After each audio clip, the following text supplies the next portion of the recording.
start out by saying I am a lot less solid and traditional and never actually have been.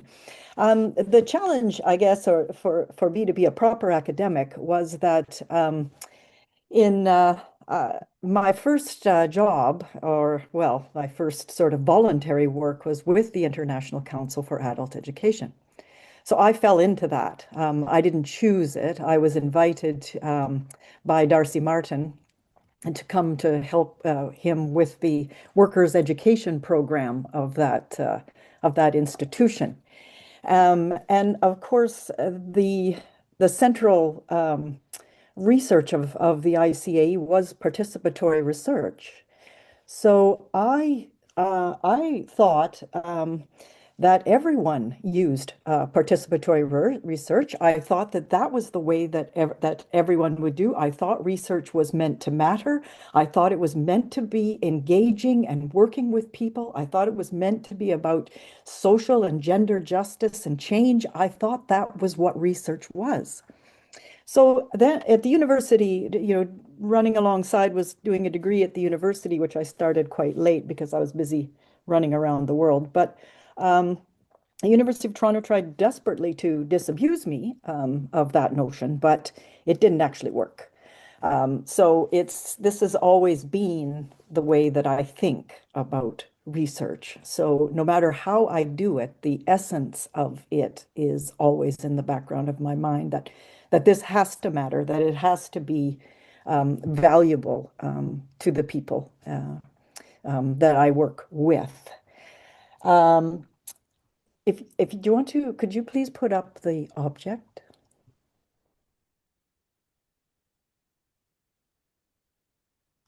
As Sarah was saying, it is very difficult to choose an object, particularly when you work with objects.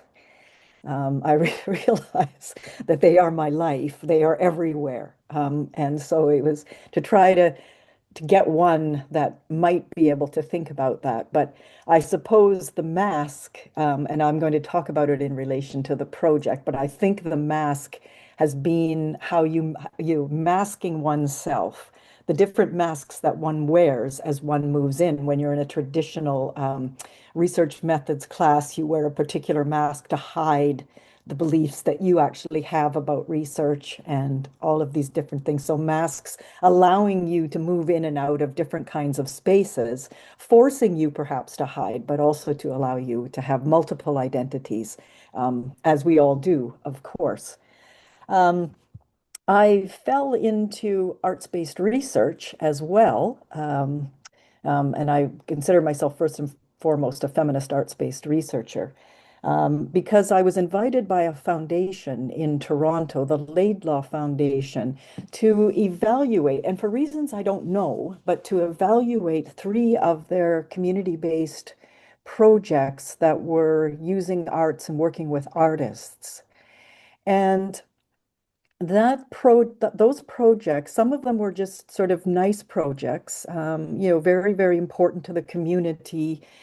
Some were about if you're working in sort of in the city of Toronto, there are areas that are much more impoverished. And one of the things that happens in particular, which is aesthetic, which is an interest of mine, is that the shops close down. And when shops close down, they leave empty shop fronts, and that makes a neighborhood and a community look quite derelict.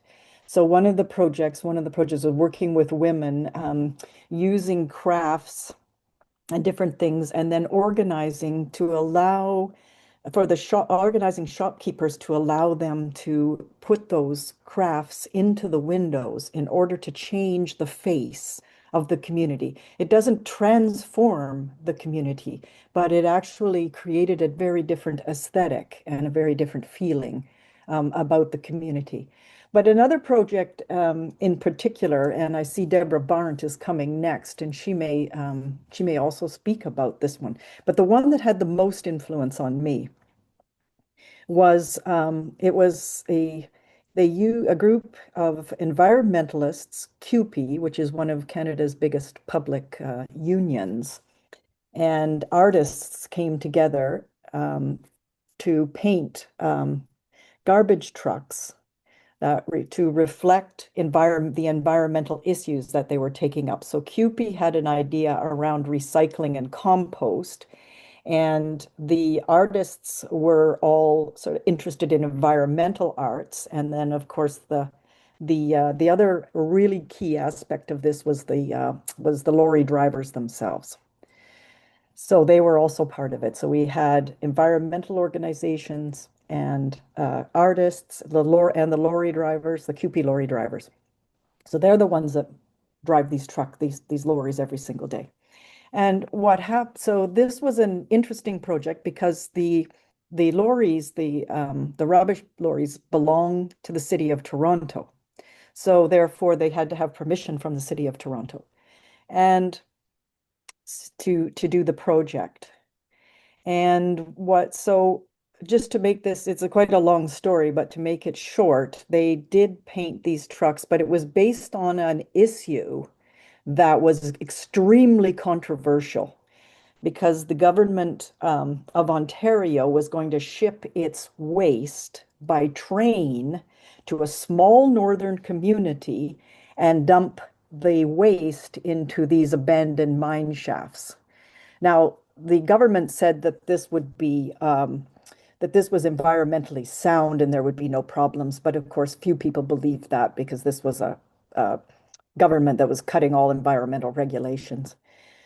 But what I saw about this project, it was all going very well and fine and easily until they decided at the end of the project to bring the trucks out, the lorries out, and display them. And the media showed up because the city of Toronto had invited the media because this was their lovely little project. And they had agreed when they'd seen the drawings, which were about this big, of what was going to go on the side of the trucks. They okayed that. They said, oh, yeah, nice little project. Isn't that cute? Well, not so cute.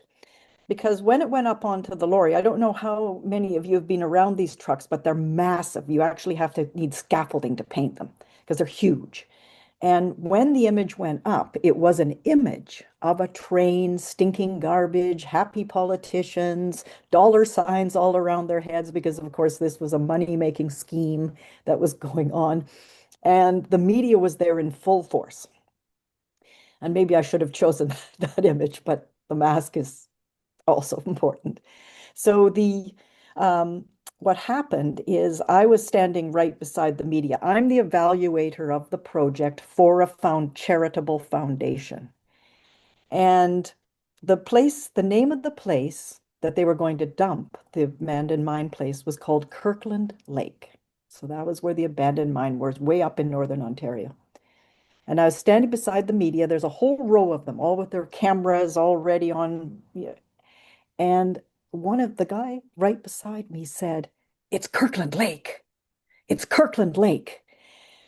And it went like fire down this strip of media who started moving in on the truck because they could see that the image was the train, as I said, the garbage, the everything else. It was an image. It was not Kirkland Lake. It was an image that they had painted of the stupidity of this project.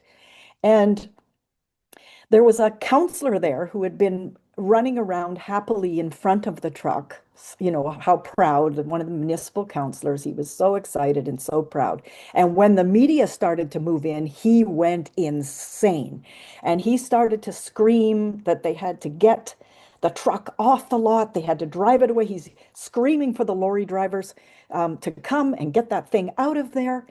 And he's just going crazy in front of the media. And note to self, do not do that. As a politician, stay quiet. Don't start screaming and yelling because this is going to get you unelected, which is what happened to him. I woke up early in the morning, about 6 o'clock in the morning, to hear him screaming on the CBC, blaming this project because he had been actually put out of office. And of course, then I had to explain to a charitable foundation that is not allowed to enter into political activity at all why this was not a political activity. When it had blown up in the media. It was on the front covers of all the newspapers. It was absolutely insane. So how I ever managed that, I'm not quite sure. But actually, the foundation did actually retreat into doing things with children after that. Never underestimate retreats. Um, and it just, what it did for me was just the staggering power of that one image and what that did and how that blew things up. And I had to know then what was this power that art had? How did it manage to do that?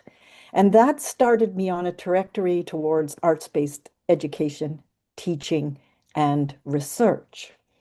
Um, so if you can pull up the mask again, please, because I'm going to come to this project now. So I moved from Toronto in tears to the University of Victoria. And I'll just wait for, it's not as easy to get these up as one thinks. And I started teaching, and I was teaching a class called Cultural Transformation and Research and Learning Through the Arts. And because by then I'd studied up on it, I'd read it, I had every book I could possibly get. I went to every event I could. I started practicing adult education. The arts had always been central to the field of adult education, as you noticed in a lot of the images in your video. You saw a lot of presence of the arts. So it's always been there. So it was actually easy to dig into and to figure out in my field. And part of community development as well, as Sarah will know, there's always a lot of creating images and doing things around images. But this mask project is linked to a major project that I worked on for a lot of years with a group of homeless and street involved women in the city of Victoria.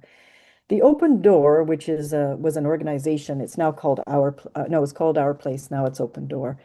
Our Place was a community organization responsible that worked with homeless and street involved people, so they were connected to that. And they had done a needs survey of their population, and the women had come up with a number of consistent things. Um, so the three things that they wanted was firstly the ability to be able to be creative and to be engaged in creative activities. In this country, which is could prob will probably be the same in many other countries in the world, the emphasis is on training, getting a job, and doing the right thing, getting clean from the drugs, doing all these things. No one ever says, would you like to be the creative human being that you are? So they wanted a space to be able to make art and be creative together as women, because the center also treated all the homeless as if it was a homogenous group, but it is not a there's no way. These are not homogenous groups at all. These are very, very distinct peoples, very, very distinct attitudes, opinions, needs, concerns. And the women were trying to come together with each other because they're also split a lot of the times apart. So that was one of the things. The second thing, which really pertains to the masks, was the way in which the media framed and talked about homeless and street involved women. So there was a particular understanding, particularly negative understanding, and they wanted to do something that would connect with the community who feared them, thought they were useless. Just, get a job, get out of the way, stop being on the streets. If it's all your fault, to help people to understand who they truly were, the different kinds of aspects of who they were, the multiple masks and the multiple beings that they were. And they also then wanted to have a women's program, so that's something that would carry on. So those were the three goals of the research project and the adult education and research project of working with these women. So over the years, we did a lot of different, had a lot of different kinds of conversations together using different arts practices. So there was um, a collage. There was an installation, there were quilts, there was poetry. So in order to be able to bring in the arts, we brought in artists who worked in different. There was a mosaic artist, and they created a phoenix rising. One of the women, one of the indigenous women, it was very beautiful. She took all these paper bags, sorry, plastic bags. So plastic bags that all have different writings on them and things, and she created a beautiful indigenous gown, and it was absolutely stunning. Sadly, she overdosed, and that was one of the issues of working with these women is there were mental health issues, there were drug addiction issues. So working in these communities is not it's not simple, and it's not just all a happy story. But um, it it really did have a huge impact on the women who were there and who we were working with and exploring. And the issues of identity and who they were really central to all of this. So talking about issues of identity and how we navigate and work in the world and who they really were. So the Mask Project was a vast one. Sometimes when ideas of the vacantness of the mask, that there is nobody there, no one sees us, no one sees us because there is nothing behind the mask. So in order to see, we created curated three different exhibitions so that and invited the media to come to these exhibitions of the both the collective and the individual artworks that women had made. And we hosted them in art galleries to really give this a sense of this. These are artists, this is artwork, and we are in galleries with this because they really wanted people to see the art of the artistry of them. And we wanted different kinds of audiences. And I work with I work in museums and I work with these sort of gatekeepers of society because if we don't work with them as well, they maintain and perpetuate the status quo. They have the power to maintain and perpetuate the status quo. So I really like working, keeping difficult company, one friend once said. So I do keep a lot of difficult company. And so these were so impressive, and one of the beautiful articles that came out in the newspaper was I was running around. There were three of us running around asking people who were there, the audience members. There was probably at one point about 100 people came to one of them, and we were asking them, what were their impressions of the homeless and street involved women of Victoria, and they were astonished. I mean, they'd never thought of them as these creative beings in any way whatsoever.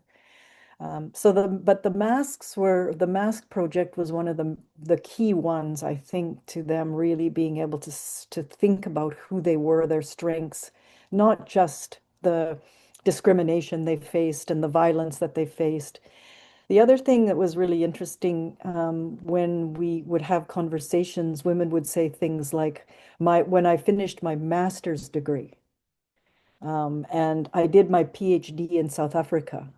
So this was another way of being able to show that it's homelessness and street involved is often just about one too many tight turns. It is not about um, the people themselves. These were educated women, a lot of them. They were, artists, as I said, but one too many tight turns and they ended up on the streets.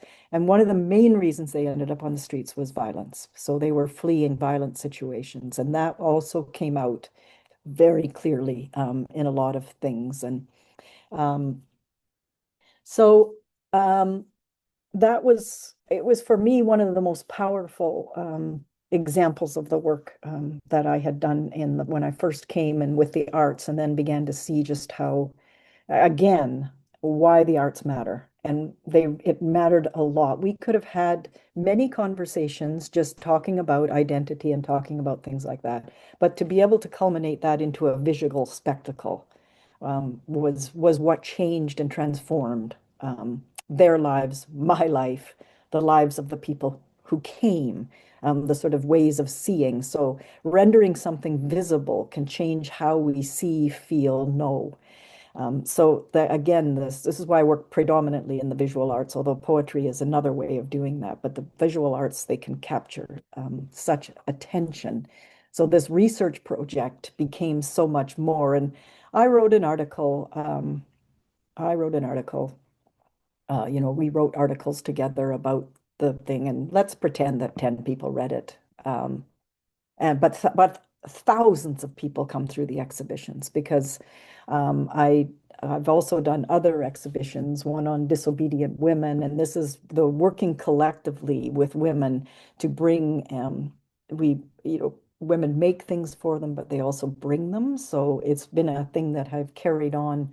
One was called Disobedient Women, just to the Canadian government at the time, and I won't sport with your intelligence on the Conservative government for long, but they had positioned Canada. It was a centenary of Canada, coming together of Canada as a dominion, as Canada, you know. And the government was talking about the three important things were the War of 1812, so that's violence, hockey, which is thuggery on ice, and the Franklin expedition, where a guy got lost, ate his friends. I mean, it's just, I mean, come on. So we curated this exhibition with, hundreds of women to to show that that was not the history of Canada, and some resistance to this particular narrative. So a visual resistance to this particular narrative. I now work with women's and gender museums and doing a lot of work, research work with them on the feminist imaginary around the world. That too, one of the mask projects in Argentina was following COVID. They developed a mask project to give the statistics on the number of women killed in domestic violence during COVID. And there were over 2,500 masks on a wall, all of which had the names of the women on them. They had actually collected. That's a statistical survey, but very, very participatory. So I'll end it there, and thank you very much.